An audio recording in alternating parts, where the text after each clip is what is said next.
I'm Janita Pascal, your inspirational mindset shifter and the founder and managing director of G.P.A. Inc., where we inspire intellectual innovation.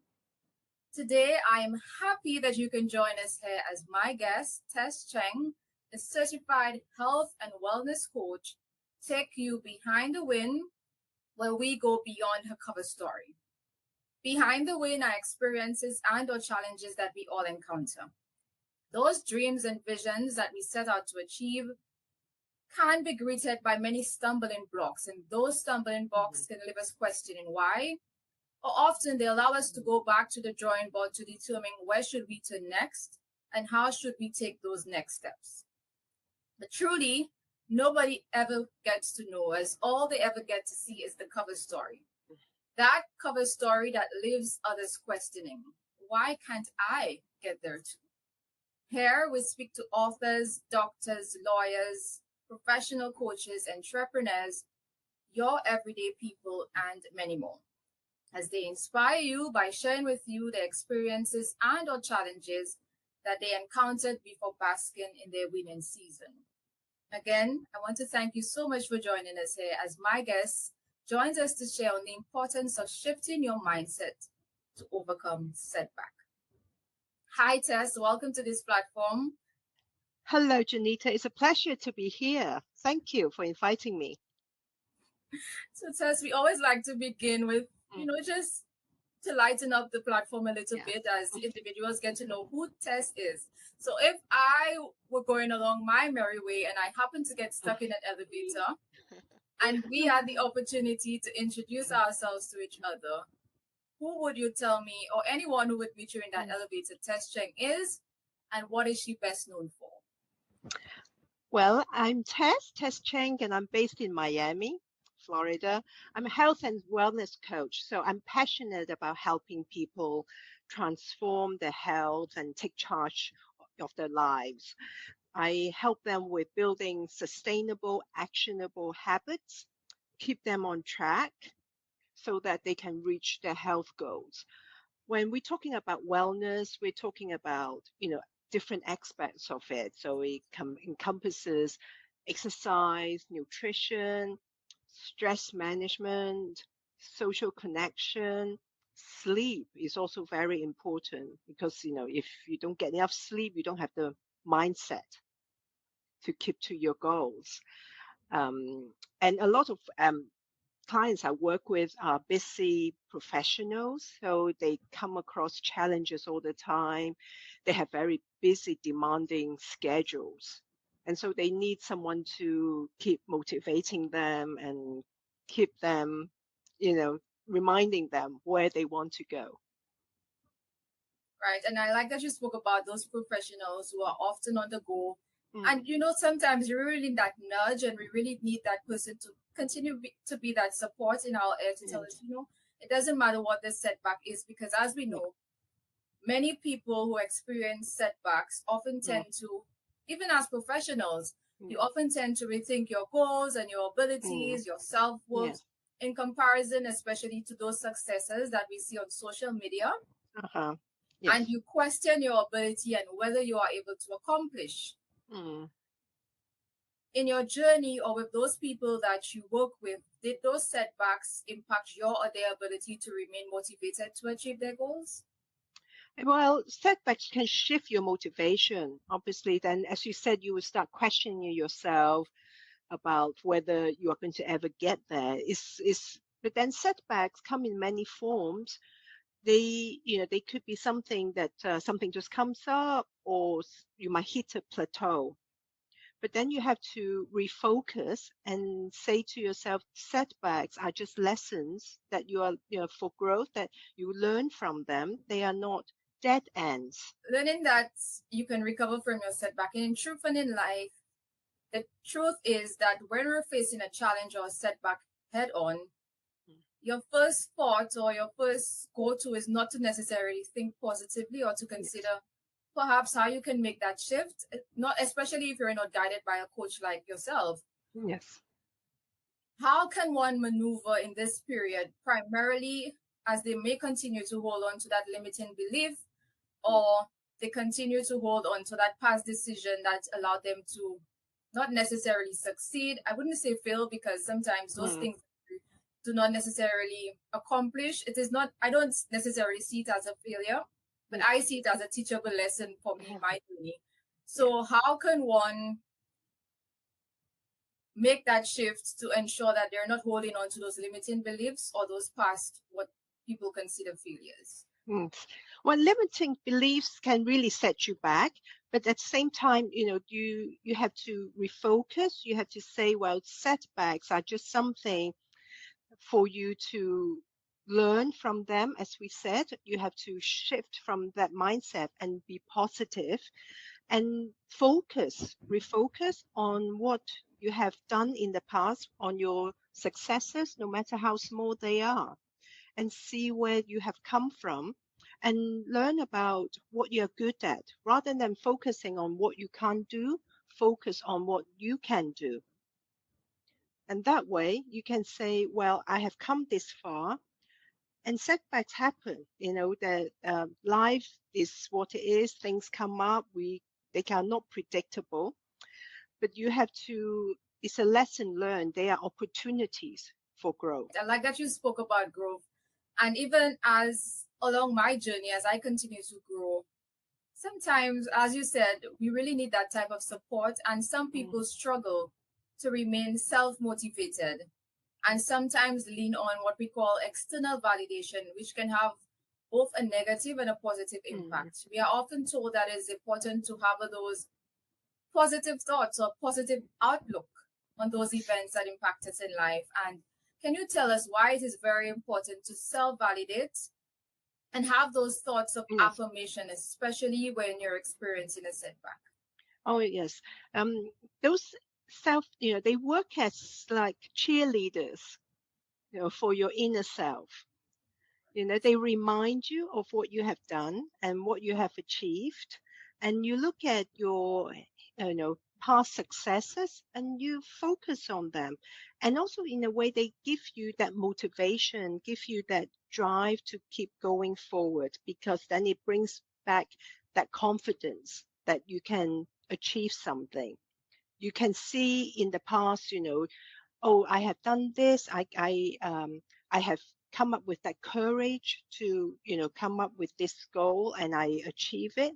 And it reminds you of how, of your ability to be successful. We ought to be reminded that it doesn't matter what we encounter in life, that we need to keep going. We need to remain a willing participant along our journey, because the truth is, no one is exempt from those setbacks or those challenges. It's just how we are able to maneuver through them and also learn to lean on each other and find those types of relationships that we can establish where we are not necessarily judged for our failures or for encountering the setbacks, but people who can really hold our hand and get us through the process so that we're able to accomplish.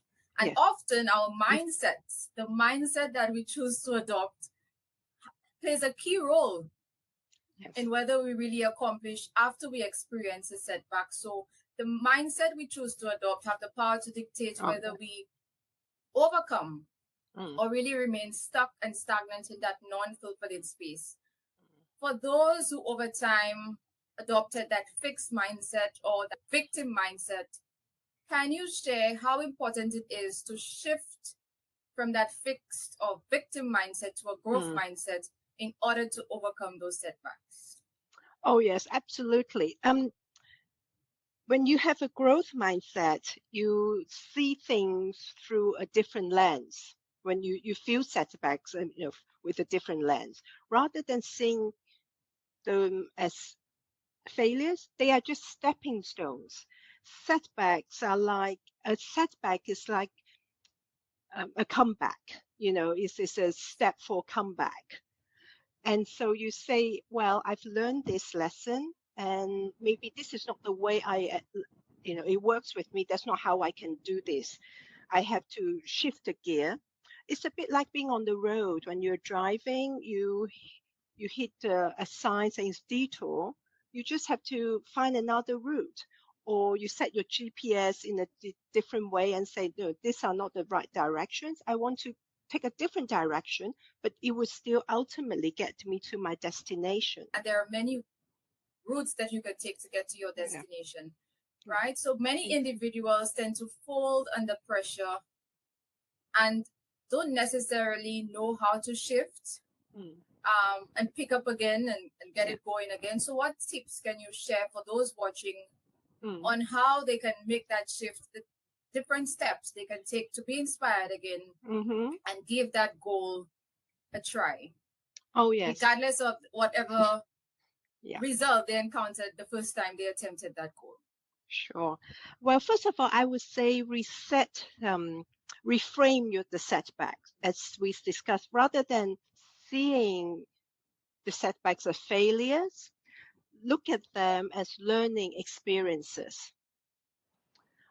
And secondly, I would say set small goals. So break a big goal down into small goals, small steps, so that they're more manageable and so not so overwhelming. And then also practice gratitude. Look at what you have done, what you have achieved, and focus on those things rather than saying, oh, I'm not good at this. But no, I have achieved this so far, and this is how far I've come. I've come a long way. And then also, as you suggested, surround yourself with support. Lean on friends, mentors, a community, or get a coach that would motivate you and encourage you to keep you going. And lastly, I would say keep a growth diary, a growth journal. That's interesting. It's a good way to keep track of your progress, of your setbacks, and what you have learned from them. This way you can look back and say, oh, this is how far I've come. I never thought of a growth or progress diary, and that is why we need to tap into your services. That is not something I would have thought of along my journey. Perhaps I would maybe look at those who have gone before me and seek support, but not necessarily a growth diary. And that is why it is always key to be able to turn to experts like yourself, because here am I learning something today that I can integrate into my day-to-day to help me along my journey. And with your experience as the subject matter expert in overcoming setbacks and the ability to shift your mindset and get it going again, can you tell us about the products and services that you have on offer and who they are on offer to, and how individuals who are watching here today can benefit from them? Sure. I offer one-on-one coaching with my clients. So, we can do it on Zoom. So it doesn't matter where you are, and it fits in with your schedule too. So it can be very flexible. And so this way we can go over the goals you want to achieve and how you want to get there. We can come up with tools and strategies to help you. And then we would do follow-ups every week. So that way you can come back and tell me what your challenges might be, or whether you want to stay with the same goals, and how your experiences are from the past week. And at the same time, I also, if someone happens to be in the same place as where I am, I meet with my clients in person. It's quite nice to do that from time to time. So it's a very different experience. Or even I can actually go to their homes and look at what they have in the kitchen. I can give them dietary suggestions. And we can go to the supermarket and look at some food labels, because those things are very important if you are focusing on your wellness journey. And people can reach me on my website, which is glowwithtess.com with one W. So it's glowwithtess.com. Okay, so you spoke about people. Is it both men and women, or is it only women? Because I know most coaches tend to focus solely on women.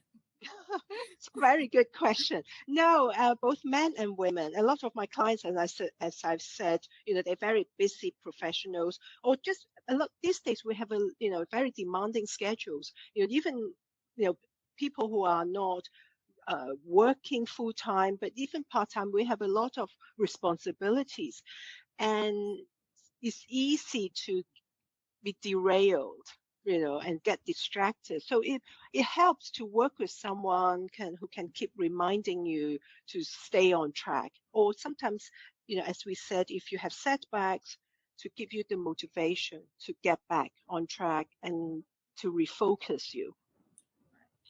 And as you talk about getting back on track, for those individuals who are watching here today, I know that I have my key takeaways that I'm going to share before you end. But are there any key takeaways that you would like to share with anybody who is watching on here who perhaps encountered that setback, whether it was along their health and wellness journey or whether it would have been with any other goal that they would have set in life? Yes. Well, setbacks are a natural part of your journey. They're going to happen, but at the same time, just learn from them and embrace them, rather than, actually embrace them and say, these are good lessons for me to learn from. You learn more about yourself and keep moving forward with confidence. I like that you spoke about moving forward with confidence, because sometimes, especially for those who experience those setbacks, our confidence can really dwindle a bit. And again, you tend to question yourself. So I was very happy that you mentioned the importance of remaining confident along that journey. And for me, my key takeaways was the importance of getting that growth journal so that you can really track your progress along the way, being able to break up those big goals into what will happen now, then and later. That is also key. So that was one thing I was able to take away from you and your expert advice that you were able to share with us today. And also the importance of practicing gratitude, because sometimes we don't necessarily see those small steps or those small wins as significant. I know sometimes along my journey, I like to take big leaps, and I make no bones about it. Sometimes I just want everything to happen one time, and sometimes I really have to pull back and see that, you know what, those small steps that you were able to take this week is able to get you to that next place in life where you can enjoy that type of success. And when you look back on your journey, you will be able to see how far you've come with the support that you tap into, especially with experts like Tess Cheng. And I implore you to go out on her website, go out to her Instagram page or Facebook page, and see if you can tap into the services that she offers, see how best you can tap into those little day-to-day practices that she can help you to integrate in your life so that you are better able to make that shift and overcome whatever setback that you're experiencing in life. So I would like to thank Tess so much for coming on here to share with us today. And I hope that, again, like myself, you were able to take away those key points and the significant areas that she touched on, and you can integrate those practices in your life, in your day-to-day, to ensure that you're able to make that shift and overcome the setbacks. Thank you again.